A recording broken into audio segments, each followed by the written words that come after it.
apakah benar para ulama terdahulu tidak menyebut surat Asy-Syu'ara sebagai surat pemusik karena sudah paham bahwa penyair itu juga pemusik?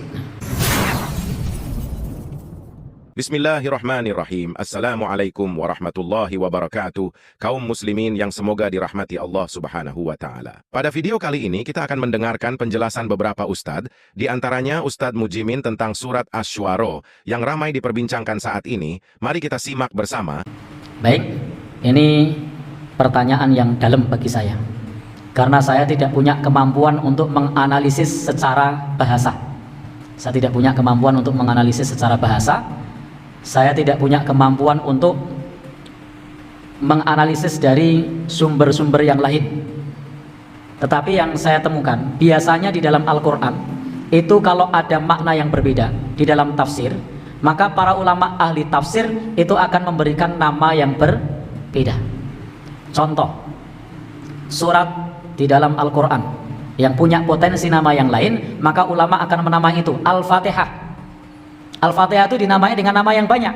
Ada As-Sab'ul Mathani, ada apa lagi? At-Tikrar, apa lagi? Ummul Kitab, apa lagi? Fatihatul Kitab, apa lagi? Asy-Syifa, apa lagi? Al-Wafiyah. Jadi kalau ada nama-nama lain atau makna lain, ulama akan menjelaskan. Karena ulama itu tidak kitman, tidak menyembunyikan ilmu. Demikian pula Nabi SAW itu sifatnya adalah tabligh, menyampaikan ilmu, bukan kitman, menyembunyikan ilmu. Maka kalau kita melihat kepada surat-surat yang lain yang dijelaskan nama-nama lainnya, mestinya untuk surat Asy-Syu'ara juga para salafus soleh akan menjelaskan nama-nama lainnya. Dan memang itu dijelaskan nama-nama lainnya pula, tetapi tidak disebut nama lain tersebut adalah surat pemusik, itu tidak disebut. Contoh lagi surat yang lain, surat An-Nasr punya nama lain, apa? At-Taudi. Punya nama lain, Idza Jaa. Surat apa? Al-Lahab. Punya nama lain, apa? Tabbat Yada. Apa lagi? Al-Masad. Jadi kalau memang punya nama lain, maka para ulama, para salafus soleh dulu itu akan menyebutkannya.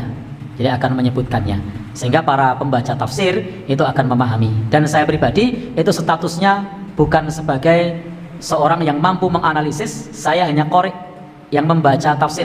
Dalam bacaan yang saya baca tidak menemukan nama lain dari surat Asy-Syu'ara itu adalah surat pemusik, itu tidak menemukan. Sehingga saya pribadi tidak sampai kepada derajat telaah, tidak sampai kepada derajat ulama yang mampu mentelaah. Saya sifatnya masih sebagai dai tarkam, dai antar kampung yang kapasitasnya hanya membaca dan belum menemukan bacaan dalam tafsir yang menjelaskan bahwasanya nama lain dari surat Asy-Syu'ara adalah surat pemusik. Dan saya juga hanya lulusan dari pondok pesantren yang dekat, pondok pesantren Asy-Syifa Muhammadiyah Bambang Lipuro, cedek banget toh, sak kecamatan. Nah, baik, sehingga mohon maaf kalau pertanyaannya meminta saya untuk menganalisis apakah ada para ulama zaman dahulu yang tidak menamai sebagai surat pemusik karena mereka paham makna syair juga pemusik.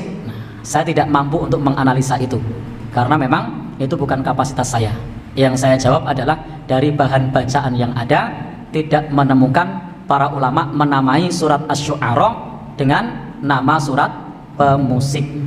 Untuk analisis, mohon maaf, saya tidak tahu, saya tidak bisa. Wallahu a'lam bishawab. Itu tadi penjelasan Ustadz Mujimin bahwa tidak ada ulama terdahulu yang mengatakan surat Asy-Syu'ara adalah surat pemusik.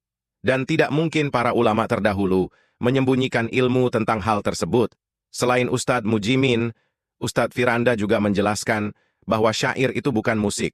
Mari kita simak video Ustadz Firanda berikut ini. Tidak mungkin kita bilang syair musik. Musik istilah. Jangan kita pakai istilah segala yang bernada namanya musik, kemudian kita mengatakan syair juga musik, berarti hukumnya sama. Para ulama bedakan, Nabi SAW bedakan. Ya, musik jelas ma'azif, ada secara bahasa Arab ada. Alat musik ya, alat musik beda. Ya, jangan bilang bahwasanya syair juga musik.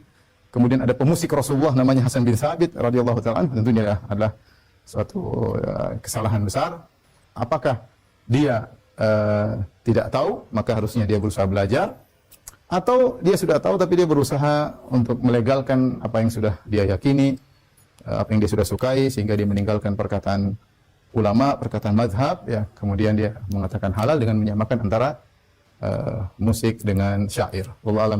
Ya, itu tadi penjelasan Ustadz Firanda, dan masih banyak lagi penjelasan ustadz-ustadz lainnya yang menjelaskan syair dan musik itu tidak sama, sehingga surat Asy-Syu'ara tidak bisa dikatakan surat pemusik. Ulama ahli tafsir yang mengatakan surat Asy-Syu'ara surat musik. Ada nggak di antara ulama di zaman dahulu mengatakan demikian? Jangan-jangan ini memang produk beliau sendiri, keluar dari kantong pribadi dengan mudahnya disebarkan kepada kaum muslimin. Yang kedua, beliau ini tidak bisa membedakan antara syair kemudian musik. Bagaimana bisa menyamakan yang tidak sama? Kalau orang kafir di zaman dahulu menyamakan riba dengan jual beli, beliau ini menyamakan antara musik dengan syair. Syair itu adalah rangkaian kata-kata.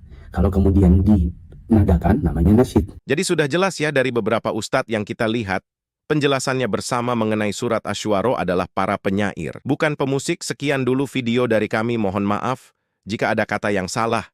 Bila suka dengan video kami, jangan lupa like dan subscribe. Wassalamualaikum warahmatullahi wabarakatuh.